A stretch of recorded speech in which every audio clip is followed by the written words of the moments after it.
चुनाव नहीं, सबसे जरूरी जान। वोट से ज्यादा अहम है इंसान। इसीलिए आपके न्यूज़ 24 का बहुत बड़ा अभियान, कोरोना से बचाने वाला, सिस्टम को जगाने वाला, हकीकत दिखाने वाला, जिंदगी बचाने वाला। न्यूज़ 24 का अभियान आयुष्मान।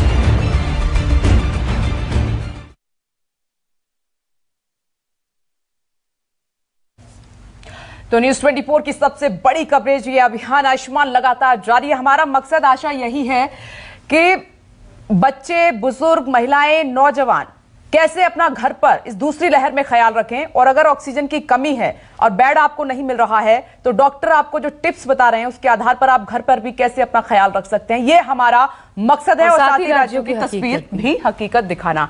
और अब डॉक्टर धीरज कौल का जल्दी से रुक कर देते हैं। न्यूयॉर्क से हमारे साथ मौजूद हैं डॉक्टर धीरज कौल। जो हमारा ये अभियान है आयुष्मान, इसका मकसद हमारा यही है कि अस्पतालों की स्थिति तो ऐसी है, आपने विदेश में भी देखी है, भारत पर भी लगातार अपनी नजर बनाए हुए हैं।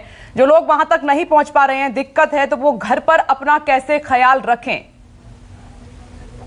नमस्कार, thank you for having me on the show. देखिए, मुझे 2 मिनट दीजिए, बहुत इंपॉर्टेंट मैं रिकैप करना चाहूंगा सो दैट कुछ कंफ्यूजन्स हैं जो दूर हो जाएंगी। पहली बात, ये जो कोविड आपको इफेक्ट कर रहा है, इसका सबसे कारगर हथियार है अपने आप को बचाना कोविड से, जिसके लिए आपको social distancing, Covid appropriate behaviour, hand washing, mask wearing करनी है, और अब विद एयरबोर्न आपको डबल मास्किंग करनी है। इसका कोई तोड़ ही नहीं है।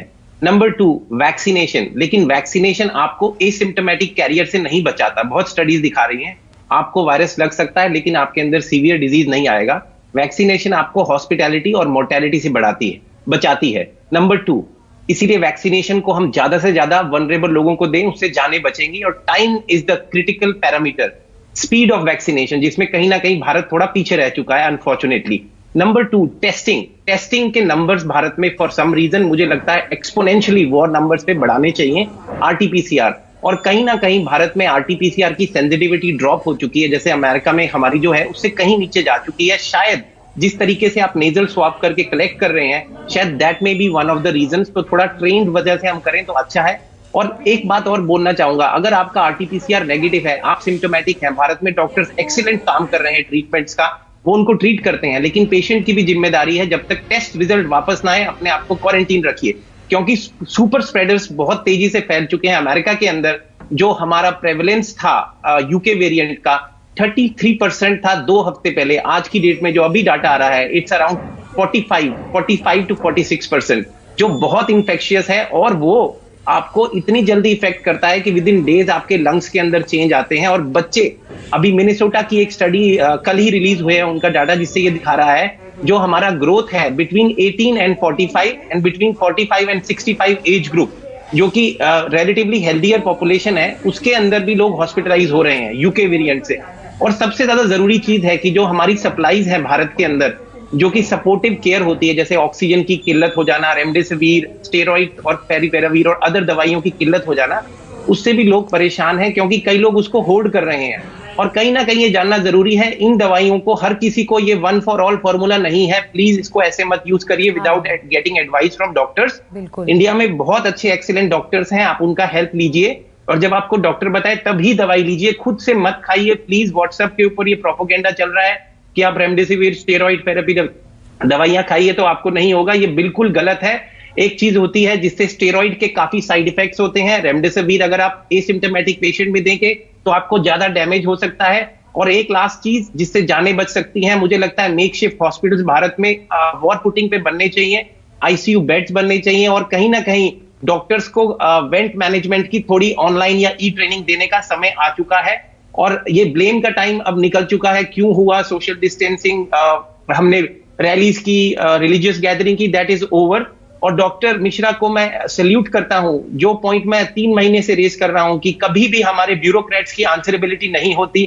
हम पॉलिटिकल पार्टीज को बहुत आसान से ब्लेम करते हैं, लेकिन देखिए उनका कोई मेडिकल ट्रेनिंग होता नहीं है, उनको एडवाइस लेनी पड़ती है, तो कहीं ना कहीं एडवाइजर्स की वजह से लोगों की जाने जा रही है। और डॉक्टर्स बहुत लिमिटेड रिसोर्स में काम कर रहे हैं। Hats off to Indian doctors. Doctor Ravi Godse को भी मैं शामिल करना चाहती हूँ और अब हमारे और सहयोग भी इस वक्त जुड़ चुके हैं। पल्लवी झा दिल्ली से इस वक्त दिखाई पड़ रही है, अशोक तिवारी लखनऊ से, उनका भी रुख करेंगे। लेकिन रवि गोडसे, कल मैं अपने एक वरिष्ठ कलीग की ही बात कर रही हूँ और ये लोगों में भी एक भ्रम है, जरा सर इस पर एक क्लैरिटी दीजिएगा।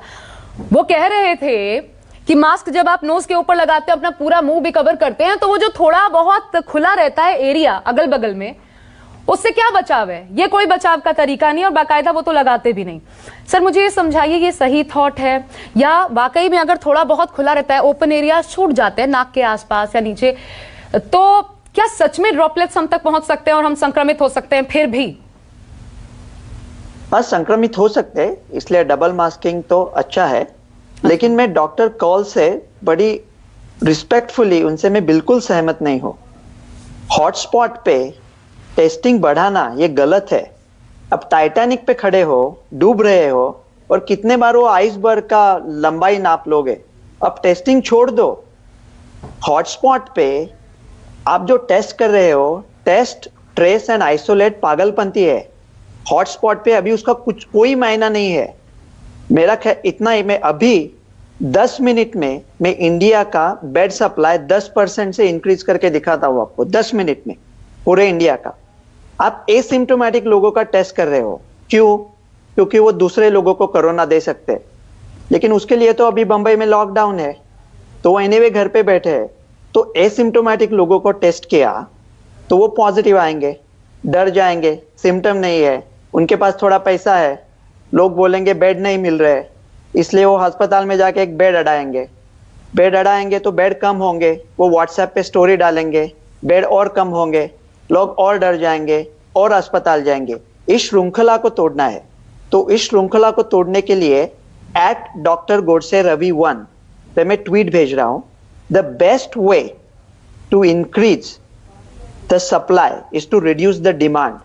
अगर हॉटस्पॉट पे एसिम्प्टोमेटिक लोगों का टेस्टिंग इमीडिएटली बंद करो। अरे क्या पागलपंती है? बॉम्बे में बेस्ट बस में कोई कंडक्टर है, उसका क्या, अगर वो पॉजिटिव आया तो उसके क्या कांटेक्ट ट्रेस करोगे आप और उनको कैसे आइसोलेट करेंगे? हॉटस्पॉट में अभी ये नहीं चलता। ये सब टेस्टिंग बंद करो, एसिम्प्टोमेटिक लोगों का टेस्टिंग बंद करो। जो लोग उनको कोरोना से संक्रमित है उनको अच्छी तरह से ठीक करो।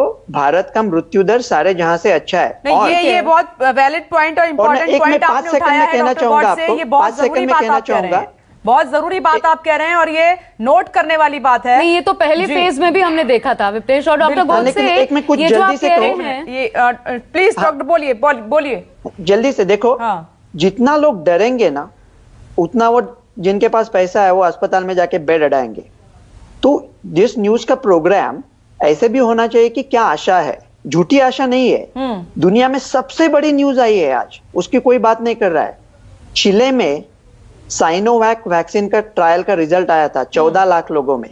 एकदम बुरी वैक्सीन है, only 52% effective, but it prevents hospitalization by 85% and it blocks asymptomatic transmission by 67%। जब आप सभी एक्सपर्ट्स हमारे साथ जुड़े, हमारा मकसद ये है कि लोग देखिए, व्यवस्थाओं की कमी तो है, सुविधाओं का अभाव तो है, जब तक हम उनकी पूर्ति करें उससे पहले हम खुद क्या कर सकते हैं, ये हमारा मकसद है। आज जब हम ऑपरेशन या आयुष्मान कर रहे हैं अभियान हमारा, इसीलिए स्वाति महेश्वरी मैं आपको अब शामिल करना चाहती हूँ। और जो सवाल मैंने गोडसे जी से पूछा था जिसका पूरा जवाब मिल नहीं पाया, उन्होंने कहा कि डबल मास्किंग जरूरी है, आप डबल मास्क लगाएं उससे लाभ पहुंचेगा। लेकिन मैम जरा समझाइए, खुद को ये पूरी तरीके से हम कंफर्म कर पाए कि मैं अगर एक मास्क लगा रही हूँ ऑफिस में और फिर मैं निकालती भी हूँ, मेकअप है अभी जैसे बुलेटिन में, तो या फिर लोग कहीं बाहर जाते हैं थोड़ी देर के लिए निकालते हैं, अगर उनको दिक्कत हो रही है तो ये सेफ है, अनसेफ है, या मास्क लगाने के बाद भी संक्रमित हुआ जा सकता है? देखिए, मास्क के बाद भी संक्रमित हो सकते हैं क्योंकि कोई भी चीज 100% नहीं होती, लेकिन मास्क हमें 95 to 96% प्रोटेक्शन देता है, जो कि अपने आप में एक बहुत बड़ी चीज है। आज की तारीख में हमारे पास कोई भी ऐसी चीज नहीं है जो हमें इतनी ज्यादा प्रोटेक्शन दे। जब हम मूव कर रहे हैं, जब हम लोगों के बीच में बैठे हुए हैं, जब हम कहीं ऐसी जगह है जहां शायद कोरोना संक्रमित लोग हो सकते हैं, अगर आप थोड़ी सी देर के लिए मास्क उतारते हैं तो उससे कोई परेशानी नहीं है। अगर आपके आसपास लोग नहीं हैं, कोई भी सारा दिन 24/7 मास्क लगा करके नहीं रह सकता है। कुछ लोगों को घुटन भी महसूस होती है, कभी आपको ऐसा भी लगता है कि अब हमें सांस ठीक से नहीं आ रही, तो आप एक खुले वातावरण में सांस ले सकते हैं। देखिए, एयरबॉर्न का मतलब ये नहीं है कि मैंने खिड़की के बाहर मुंह निकाला और मुझे कोरोना हो जाएगा, या मैं अपनी बैल्कनी में खड़ी हूँ या टेरेस पे खड़ी हूँ तो मुझे कोरोना हो जाएगा। इसलिए ये डर नहीं फैलना चाहिए लोगों के अंदर, और ये भ्रम भी नहीं फैलना चाहिए। एयरबॉर्न का मतलब जो है, जो उन्होंने बोला है, वो ये है कि जो क्लोज स्पेसेस हैं, जहां वेंटिलेशन अच्छा नहीं है, जहां एयर कंटिन्यूसली सर्कुलेट होती रहती है, वहां पर अगर आप हैं और आप लोगों के संपर्क में और आपने मास्क नहीं लगाया हुआ है, तब आपको संक्रमण होने की संभावनाएं ज्यादा है। क्योंकि देखिए, अब हम जब अपने घर से निकलते हैं तो हम मास्क लगा के निकलते हैं, लेकिन जब हम अपने काम पर पहुंचते हैं, चाहे वो फैक्ट्री हो, ऑफिस हो, दुकान हो, जहां भी हो, जब हम वहां पहुंचते हैं तब हम सबसे पहले अपना मास्क उतार देते हैं। हमें लगता है कि अब मास्क लगाने की जरूरत नहीं है, लेकिन वहीं आपका कांटेक्ट काफी ऐसे लोगों से हो रहा है जो कि आ रहे हैं, जा रहे हैं, या वो क्लोज स्पेस है, वहां एसी चल रहा है, ऐसे में हवा सर्कुलेट होती है, इसलिए वहां आपको संक्रमण होने की संभावना। मैम, आप ये कह रही हैं कि ज्यादा डेंसिटी में अगर आपका घर पड़ता है, ऐसे सघन एरियाज में घर पड़ता है, तो घर में भी मास्क लगाने की जरूरत है? देखिए, अगर आप ऐसी जगह पर है कि जहां बहुत ज्यादा क्लोज स्पेसिंग है और आपके घर में वेंटिलेशन अच्छा नहीं है, तब फिर आपको जरूर ऐसी जगह पे मास्क लगाने की जरूरत पड़ेगी। और स्पेशली अगर आपके आसपास कोई कॉन्टैक्ट्स हैं या कोरोना पेशेंट्स है। वहीं मैं डॉक्टर गॉडसे की बात पर भी बोलना चाहूंगी कि मैं बिल्कुल इत्तेफाक नहीं रखती उन्होंने जो बात बोली है। मैं डॉक्टर धीरज की बात को सपोर्ट करती हूँ कि बहुत ज्यादा जरूरत है इस वक्त हमें देखिए, एक चेन ऑफ ट्रांसमिशन है जिसको तोड़ना बहुत ज्यादा जरूरी है। दोनों ही फिंगर रेस कर रहे हैं, दोनों डॉक्टर उनके पास लिए चलेंगे, क्योंकि एक पॉइंट उनका वैलिड था डॉक्टर गॉडसे का कि जो क्रिटिकल कंडीशन में हॉस्पिटल में मरीज हैं उनको पर्याप्त सुविधाएं दें, ये बहुत नेसेसरी है। मैं लौटूंगी डॉक्टर स्वाति, और एक इंपॉर्टेंट सवाल मैं आपसे करूंगी जो मैंने फोन पे आपसे डिस्कस भी किया था।